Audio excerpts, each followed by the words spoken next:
What's up, guys? My name is Jordan Kahn.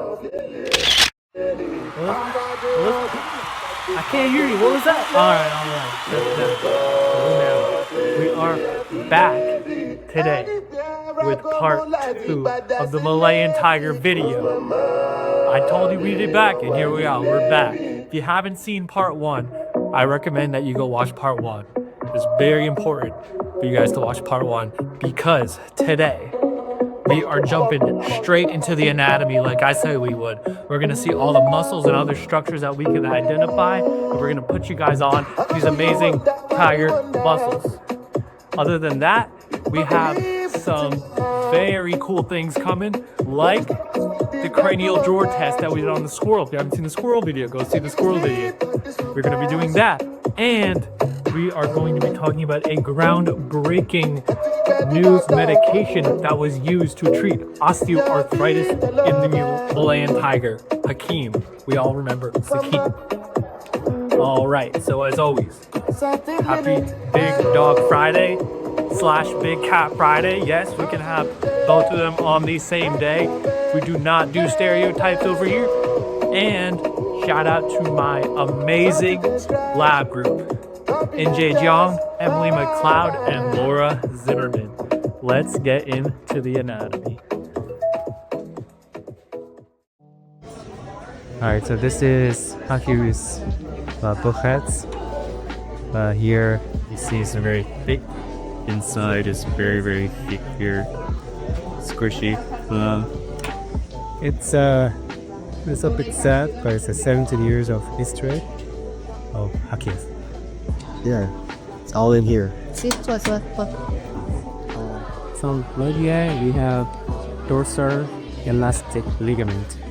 It's allows its claws to sack track. So what happens is that you pull it out. The pulse being applied here, we go like this. If the pulse is not applied, we go back. It's really, really strong. Stay here. Yeah, and then same here. It's really this is really thick. Which one? The muscles of the lateral aspect of the leg. Here we have the biceps femoris, the semitendinosus, and then we come back up here and we have the superficial gluteal, and then under or deep to it is the middle gluteal. And then here we have the caudal femoralis, which is present in the cat but not in the dog. And then if we reflect the biceps femoris, we have the semitendinosus again, but then under that is the semimembranosus, and then here between the vastus lateralis and the semimembranosus is the adductor. Okay, so here we have the superficial muscles of the lateral and medial aspects of the hind limb. So here we have the head of the tensor fascia lata, and here is the fascia part of it that inserts at the stiple. Then we have the superficial gluteal, and here if we reflect the fascia part, we see the very large vastus lateralis. Then we have the rectus femoris. The vastus intermedius is deep to the rectus femoris, and then here we have the vastus medialis. So here we have the cranial tibial muscle. That's the most cranial one. Then you have the long digital extensor, this muscle belly, and that's the one that has the tendons that connect on the extensor process of P3. Then we have the fibularis longus right here, and the lateral digital extensor. And then right here, we have the common calcanean, and there are 5 muscles that contribute to the common calcaneus. They are the gastrocnemius, which is back here, and we have the superficial digital flexor, the biceps femoris, the gracilis, and the semitendinosus. So those are the 5 muscles that contribute to the common calcaneus. All right, so we are going to be performing the cranial jaw test again on our tiger limb. Here we have cut into the patellar ligament. It was very difficult to cut through. And then we cut the ligaments within the knee joint right there. So now you can see when I do the cranial drawer test, the tibia moves cranially, and this tiger will now have to go into surgery once we finish that surgery on the squirrel. All right. Thank you, Laura and NJ, for those amazing anatomy facts. I do want to mention a few more of the anatomical details. So here we have the femoral triangle. You could see it better now as my fingers are creating the borders, but actually the muscles create the borders. Cranially, the border is the sartorius muscle, and you can see that as number 6 and 7 on the diagram. Caudally, we have the adductor and pectineus muscles, and laterally, we have the vastus medialis and rectus femoris. So the vastus medialis is number 4, and I didn't mention that the adductor and pectineus is numbers 8 and 10 on the diagram. So that creates the muscular borders of the femoral triangle.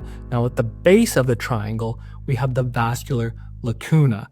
And you may be asking, what is the vascular lacuna? Well, it is a space that allows the femoral artery and vein to escape from the abdominal cavity and supply blood to the rest of the leg. And this is on both legs. Now we have the femoral artery coming off of the external iliac artery, and that is bringing blood to the leg, oxygenated blood. Then we have the femoral vein bringing deoxygenated blood from the leg back to the heart. And it changes into the external iliac vein, then the common iliac vein, and then the caudal vena cava, which dumps directly into the heart. So we use this triangle during our physical exam, and we can use it to palpate the pulse of the femoral artery, and we can get the pulse rate and quality. So that is a very important spot for your physical exam. Now, I did want to share a few more facts about the dorsal elastic ligaments and how they allow cats to retract their claws better than dogs, even though dogs have the same ligaments. So it actually comes down to an evolutionary topic. I was doing a little more research on it, and Xiaoming Wang, a vertebrate paleontologist at the National History Museum of Los Angeles County, stated that it has to do with the dogs and cats' hunting styles. So the large cats are solitary hunters. They use their claws to ambush their prey and grasp them while they deliver the killing bite. Now they need to keep their claws sharp, so they're gonna have them retracted. If they were just walking and running around with them all day, they would get dulled out. Now dogs hunt in packs, and they chase their prey over long distances. They need their claws out to have traction while running, and it also allows them to change direction easily. Now there is an exception with the cheetah, who kind of have more dog-like claws because they run at such high speeds that they need their claws out at all times. But with most of the large cats, they have them retracted so they don't get dulled out, and they can keep them sharp to grasp their prey and use them to their advantage. That was amazing to me. I did not know that. So I want to talk about that groundbreaking medication that was used in the Malayan tiger for the osteoarthritis that it had. But first, look at these lesions we saw on the forelimb. This is the ulna, the olecranon of the ulna, specifically the anconial process, which fits into the olecranon fossa of the humerus. And look at those lesions, how they interdigitate. They were sharp, bony lesions that looked very painful. So here we have some more angles, and then here we have a little schematic of what inflammation looks like in osteoarthritis. And then here is this diagram. Don't worry, no need to memorize it, not going to be tested on it. I just wanted to show you a little more detail.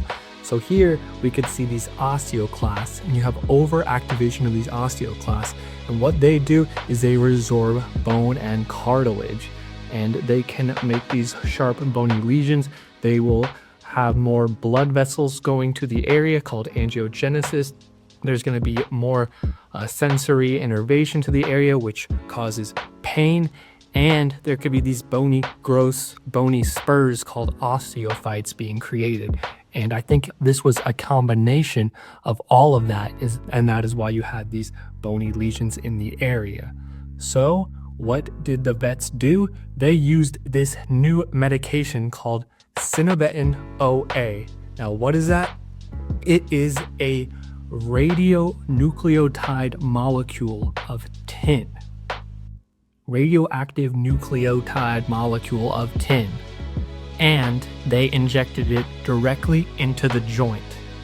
What this did was it emits this low energy electrons, and the inflammatory cells such as the macrophages and the synoviocytes, the cells lining the synovial membrane of the joint, they engulfed the radioactive particles, and that caused them to go under apoptosis, programmed cell death, and they stay in the joint for about 1 year. 1 year. Can you believe that?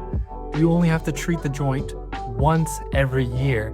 And this is opposed to something like a non-steroidal anti-inflammatory drug, an NSAID, which you would have to do a couple times a week. And those have many side effects, such as renal side effects, GI side effects, those are the biggest ones, and can even cause hepatotoxicity, toxicity of the liver. So we do not want to have animals on those for long periods of time, but we also don't want to have our animals in pain for long periods of time. So this really solved that problem. And it was groundbreaking because it was the first time it was ever used in a large cat.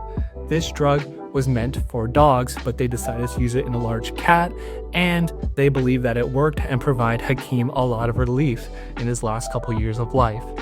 So that was wonderful. Shout out to the vets that did it. It was actually K-State's very own Dr. Trenton Schrader who gave this injection. That is awesome. We have awesome professors here at K-State. I also wanted to mention that on the drug label, it says there are no significant adverse reactions. That is wild. I've never seen a drug with no adverse reactions.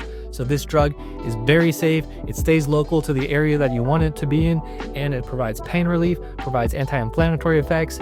I think we need to get this drug out to all of our geriatric patients who are experiencing osteoarthritis. Wow, I am amazed. All right, guys, that's a wrap. I want to thank everyone for watching this video and for watching part 1. It's truly been a journey. I want to thank Hakeem. He was a symbol of conservation for his species, and he educated us all about Malayan tiger. He will truly live on forever in my heart, and I hope yours too. I want to thank Caitlin Kenny for being the head keeper at the Sunset Manhattan, Kansas Zoo, and for taking care of all the tigers. Now, in recent news, there actually has been 2 new cubs born, Saba and Ayaz, a female and a male. They were born in August of last year. You guys need to come to Manhattan and check them out. They are adorable. I want to thank Dr. Mulready for making this possible.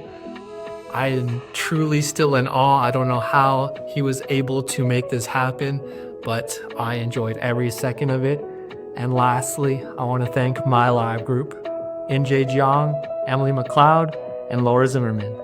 We'll see you next week.